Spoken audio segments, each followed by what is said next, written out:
Hey, and welcome to the Pride Speaker Series. I'm Georgia, and today I am joined with the wonderful Ash Brazill. Welcome, Ash. Thank you for having me. Cool. So let's jump into it. Tell us a little bit about yourself. Who are you? A little bit about me. Where do I start? Well, I am currently in a caravan, traveling around Australia with my family. So I have a wife, Brooke, and two beautiful kids, Louis, who is 3, and Frankie, who turned 2 2 days ago. So it's challenging, it's fun. And before that, I recently just retired from my netball career. So I was a professional netballer for 15 years and was lucky enough to play for the Australian Diamonds, where I got a gold medal in the Com Games and retired my last game after winning a World Cup, which was, something that for me I've dreamt about my whole life, and still currently playing AFLW for the Collingwood Magpies. Amazing. Seems like you've achieved so much in a short amount of time. Going back a little bit, how did you get your start in sport? I was lucky enough that both mum and dad just love sport. So I pretty much grew up courtside of an indoor netball court where both mum and dad played netball, and the kids were just left in that area where they gave us a few different balls, bats, and we just ran around crazy. And I remember the older I got, I would just watch mum and dad, and I was like, that's what I want to do. I want to play with mum and dad. And you weren't allowed to play mixed netball until you were 13. So once I turned 13, jumped on that court with mum and dad, and I was lucky enough actually to play state netball with my dad for New South Wales. And you can win all these crazy medals and World Cups and that, but for me, one of my career highlights is playing for New South Wales with my dad. So you mentioned having to wait until 13 for mixed. Were you playing girls netball before that, or was 13 your start? No, because obviously, when we were in that court, I reckon I started at a 4-year-old kid in there, and grew up from there. I started net set go at I think 5 or 6, and fell in love with the game then. Footy though didn't come into my life until we moved out to the country, and actually didn't even know AFL was a sport, being from New South Wales. Rugby league is our religion. Yes. And so when AFL got introduced to me, I was lucky that my year 4 teacher was a Victorian, and he entered us into all these AFL competitions, and we all had to learn. Didn't understand that you could pass forward or could run there was no real positions. You could just run anywhere. Defenders could kick goals. Like, how crazy is this sport? Started from school, and then joined the local footy team, Wollondilly Redbacks, big shout out. And played with the boys up until I think I had to give it up when I was 15, and back then you had to stop when you were 12, and my coach was like, nah, this kid can play. So literally went to AFL New South Wales, and every second week they had to come up and watch me play to see if I could still match it with the boys. And I think I got away with it for 3 years, and then I made it my first state netball side, and then the contracts come in and I was no longer allowed to play footy, but didn't matter because netball for then was like my love, and that was it for me. That's pretty impressive that you were still playing with the boys at 15. How did you go from local netball to professional, and was that kind of always the goal? Yeah, so when I made my first ever state team at Wollondilly, it was actually I made it pretty easy because there was only 5 of us that turned up for trials. So it was a shoe-in back then, and was able to call up all of my teammates who were friends back then, and do you want to play rep netball? And, back then and pretty much still today, I played because I loved it. I didn't know back then that netball could be a career for me. And so, it was just to be able to pretty much play and have days off school is why I played netball. And, once I found out that netball could be a career, that was it. I wanted to play for Australia. I wanted to get that gold medal around my neck, and it was challenging. You hear every professional athlete's stories, and everyone's different. And for me, there was more setbacks than actual success, and that started from such a young age. I didn't make the very first stateside was 17s and 19s. You get 21s and then opens, and every year I missed out. I'd always make the older age group, not the younger age group. And when you're young, a lot of kids probably drop out. I remember our first ever, New South Wales state trials, there's 300 kids trying out. And then like the next year there's less, there's 100 and just keeps dropping off. And I was that annoying kid that just never said no, like you've got to pick me. And, you know, I think they took one look at me the first year and were like, this kid can't play, because everyone had these, they were city kids. So they had the Lycra netball suits on, they were like looking flash, and I rocked up in and basketball shorts. And like, I'm pretty sure I had a basketball singlet on. So I think that was probably a cross against my name straight away. But all these setbacks just made me want it more. And I reckon if I didn't have those setbacks, I probably wouldn't be sitting here today, because I would have just thought it was easy and I wouldn't have learnt. So yeah, every setback gave me an opportunity to get better. And the following year I was able to make it. And once I made it, then I was able to make the all schools or the TID Australian squad. But then the following year I'd miss out again, and then it was a whole nother cycle. And I guess my parents probably, like, they were the ones who gave me that self-belief, and they never pitied me for not making it. They was like, that's all right, next year just get better. And you know, I'd be sitting in the car crying on the way home, and not once did they say give up or you're not good enough, or like, all right, now you need to run harder or do this. They were just like, they were so cruisy about it that it never became a big thing for me. Yeah. Yeah. And then I've had those throughout my career, like, you know, playing professional netball for 15 years. I was an SSN player, living out my dream, but I couldn't crack that Australian team until the last couple of years of my career. And the emotion that I felt then to not make the team I've always wanted to play for, and thinking that I was never going to reach my pinnacle goal, was exactly the same feeling as the kid that missed out on the under-17 squad. So it doesn't change, it doesn't get easier, but you can either learn from it or you can give up. So it's great that you kind of kept that drive to keep going, and that's when why you got a goal, like, why give up, and why make someone like, and that's probably something that stuck with me. Like, this is my career, and I don't want someone else to be in control with it. And there's always going to be people that are in control of your career, and not just sport, but like work or anything, because there's people that say yes and no. But I always wanted to be that like little terrier that was like, I don't care how many times you say no, my goal is one day you will say yes. Yeah. So I'm lucky enough that it's happened. I love that. Just keep pushing, like, for you. That's what you want. So don't stop until you get it. And like, what a great support network from mum and dad to just kind of, we're like, oh, well, next year, like, keep going. You're 100%. Doing great. You'll get there. And clearly it paid off. So kind of, when did you step into the professional AFLW side of things? Talk us through that. Yeah. So it's all based around netball. Like, so when I was the captain of West Coast Fever, so the Perth team back in the SSN Netball League, and it wasn't making the Australian side, and I asked the Diamonds coach, like, what do I need to do? And she's like, you're too comfortable at Fever. Like, you're getting MVP every year. Your game's not changing. It doesn't suit Diamonds. And like, that was enough for me to be like, how am I going to get better? I've had the same coach for 6 years. I love her, but what's going to make me better? And that was to move states and change coaches, teammates who I was going to learn from.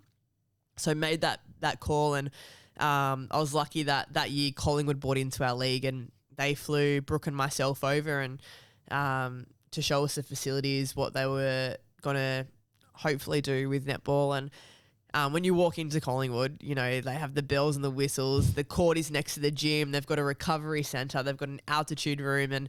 And Brooke said that. Brooke's like, when you walk in, it's going to be different to any other netball place. So don't say yes straight away. Just like have a look around and be confident. And I was having a look around, and I was like, this is where I'm going. And Brooke's like hitting me like, be calm, be calm. And it wasn't until they got us into the boardroom to talk about like contracts and, is this where I want to go? What do I want to do? And the coach, I was playing Brooke's game, playing it cool, and then the coach could read that, and she's like, you know, this year Collingwood also have an AFLW side, and if the door ever opens for you to play both, we would allow it. And I was like, back then I was like, I'm not going to do that. Like, I want to play for Australia. That's my goal. But I was like, side note, like, definitely going to take that up if it opens up. Anyway, the first 2 years I played my best ever netball. Like, I got this first year I got runner-up MVP. I was named like wing defence of the year. Following year I got MVP of Collingwood. Same thing, stat-wise, best wing defence on paper. Still couldn't crack into that Australian side. And that, for me, then I was like, I'm never gonna make it. And we had this thing through the whole year with my coach. If I don't make the squad, so not the team, just the squad, so 22. If I don't make the best 22 in Australia, can I play footy? And she's like, of course you can, thinking like I'm in. There's no way. I might not make the team, but I'm in the squad. Anyway, so that like the day comes, I don't get the call.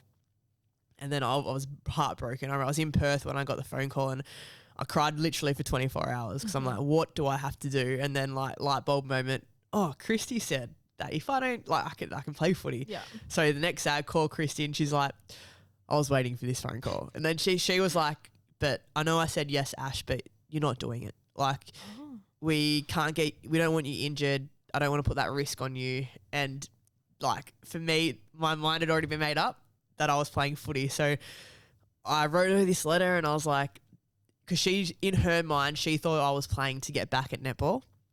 So I wrote her this I wrote her this letter about, you know, why I really want to play footy. It's got nothing to do with netball. I've played it since I was a kid. I know I'm good at it. Like, please let me play.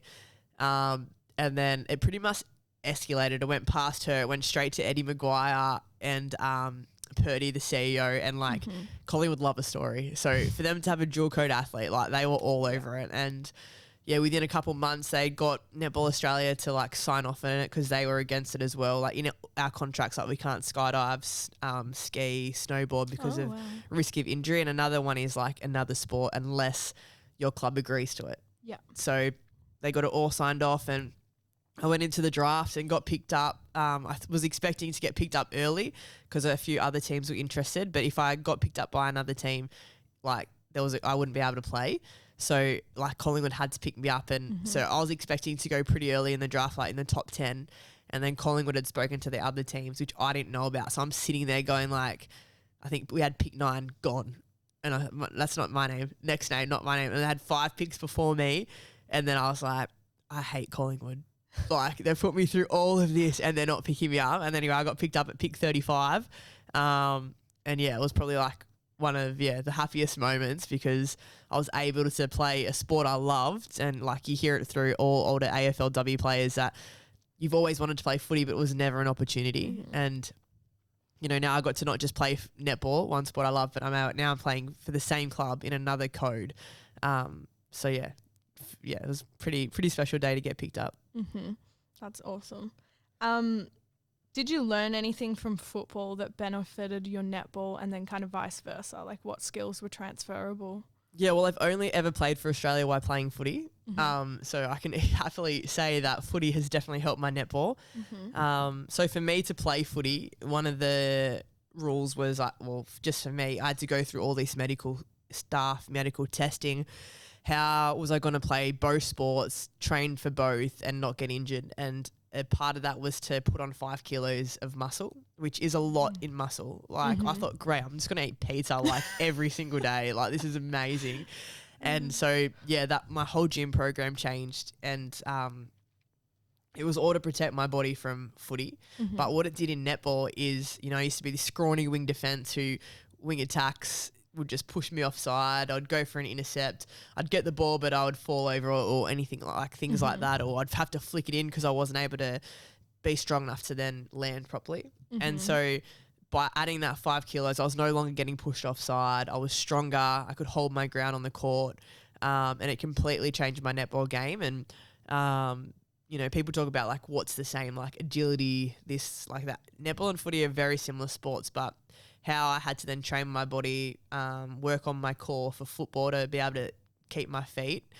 That's, as much as I thought it was going to help me with footy, it definitely helped me in netball as well. And then footy-wise, how netball helped me with footy, like netball, you're used to playing on a 30-metre court where footy is ridiculous amounts bigger. So just to be able to have that space, all that time you can run, we get taught to fend off when you get the footy, where I don't understand why we just don't dodge around them. So I definitely play netball on the field and just, use my agility compared to using physicality. Yeah. Do you ever get like confused? I feel like when you go from netball to basketball, you start playing basketball like a netballer. So I guess your footy game kind of transfers as well. Like it's never confused me, which has been great. Like I've never tackled anyone on the netball court, so that's brilliant. That's good. Or I've never thrown a footy. The one thing I did do, and it's funny because I did it on like probably one of the world's biggest stage in comm games. I got an intercept and I was falling out of court and I handballed the ball back in.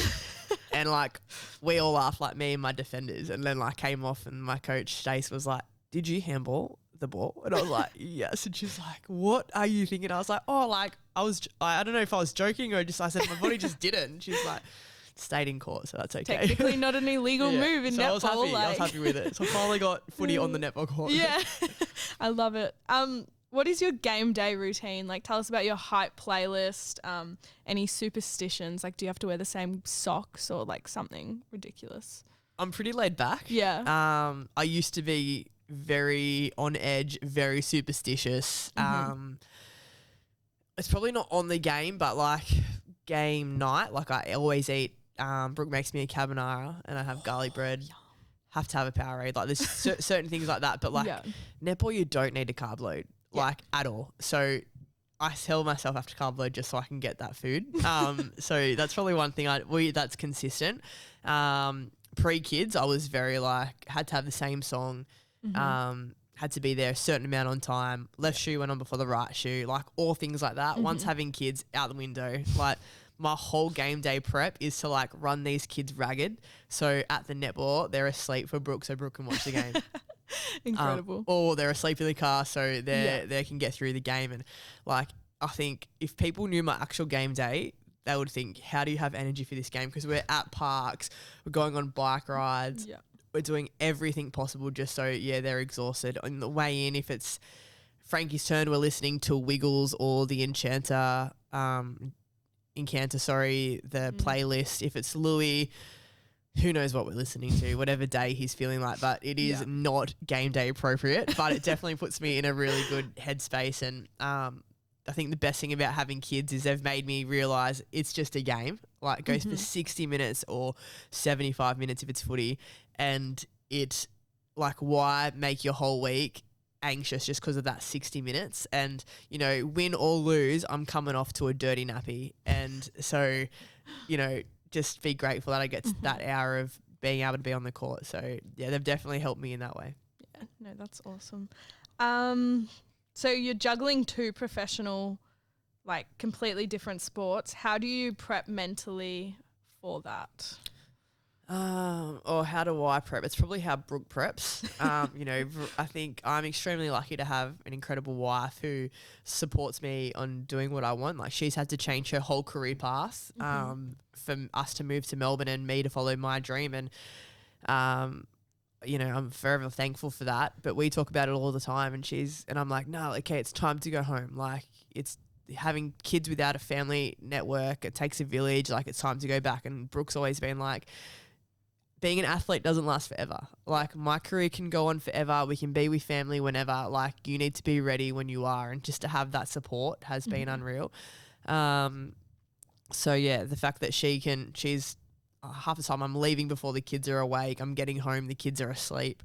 So yeah, for what she does, I'm extremely grateful for. And for me, like I honestly feel like I'm a kid running around, and I get to, you know, finish my netball training, have an hour off, and then I'm on the footy field doing my footy training. And people think that's nuts, but like it just helps me because, you know, there could be drama in netball and drama in footy or whatever, vice versa. But I literally can leave it there and I go to another sport and it's not an issue anymore, especially being captain. Like as a captain, you hear so much more than what the actual team does. And that can be really draining. But to be able to leave that, park that, and come back to that the next day has been something that's helped me a lot. But I would like to say sleep really helps you as an athlete playing two sports, but I don't get any sleep with two kids. So, you know, I just think, the fact that I'm grateful that I get to play two sports, I think helps. And the footy team are a lot younger. They're all 18, so they keep me young.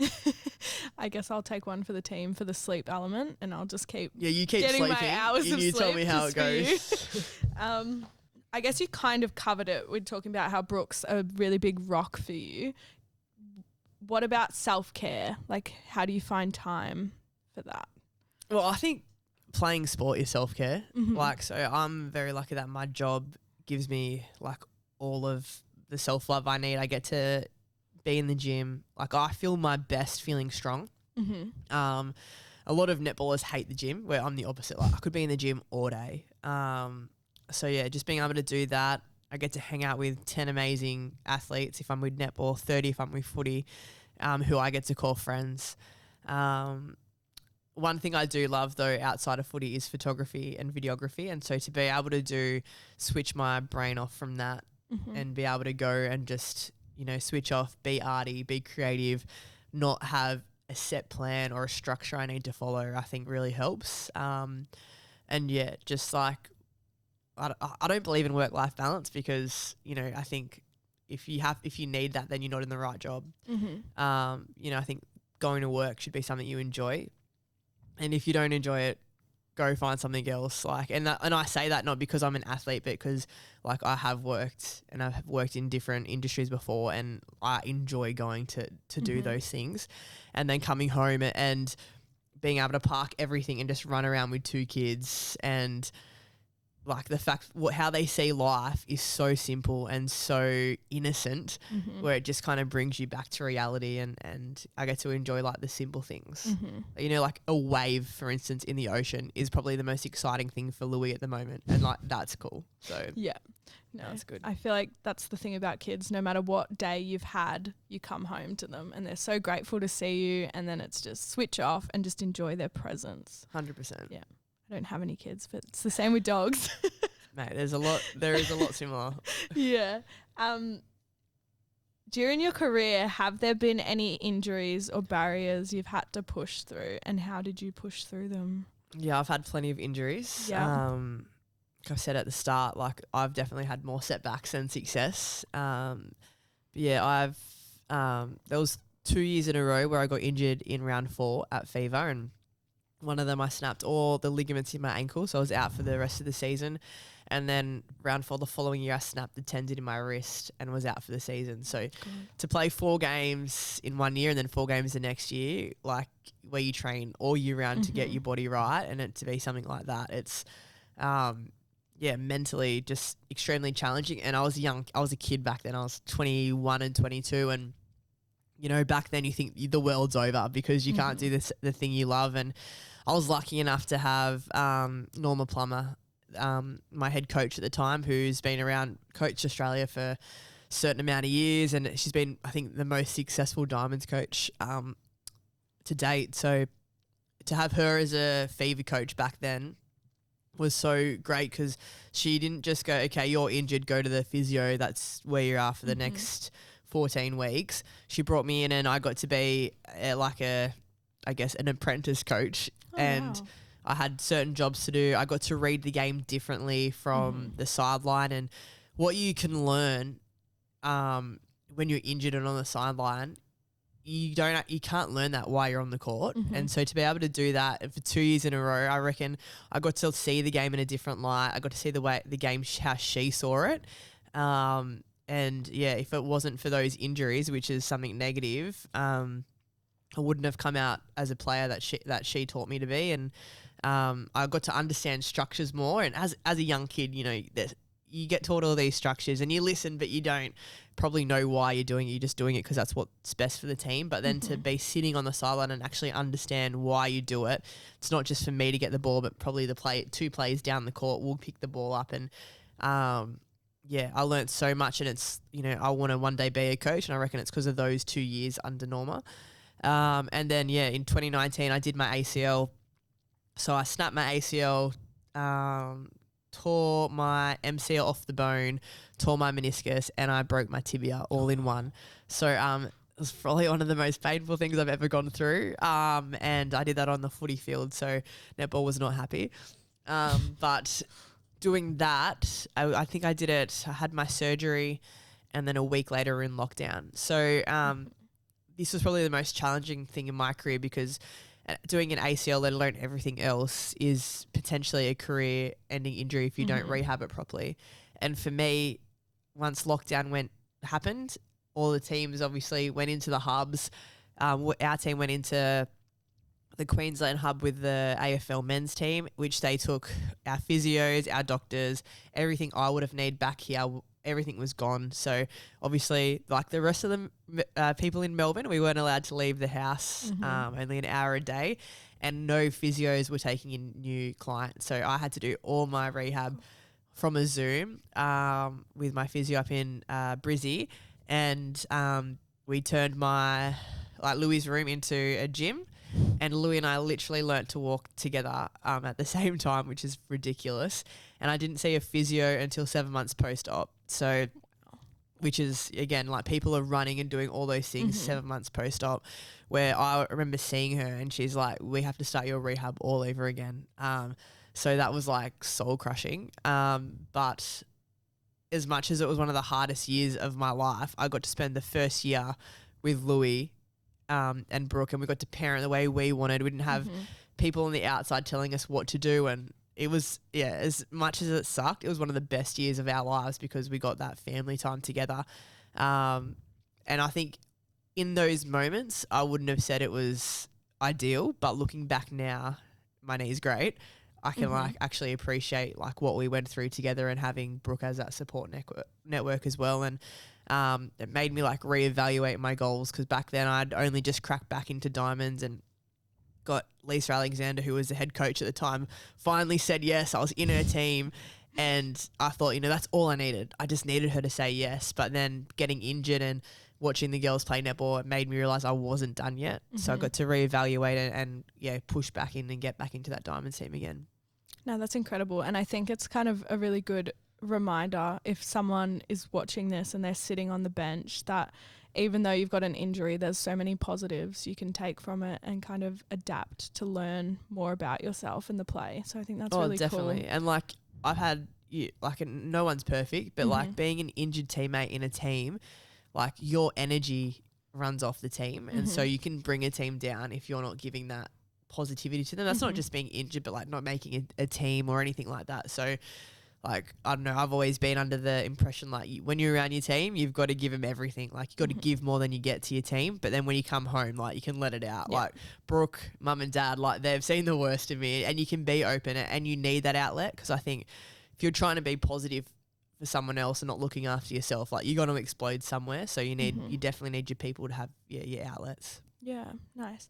And I guess aside from netball and football, where do your other interests lie? Obviously, you're a big family person. Anything else that kind of... Yeah, big on videography. I would like to say photography, but I'm not that great at taking photos. But I love being able to tell a story through film.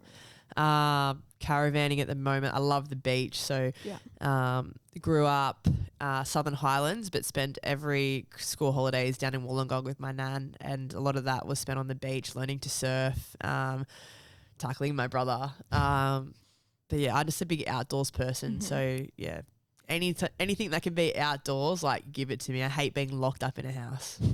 Yeah. Cool. Hence why I'm not living in one at the moment. Yeah.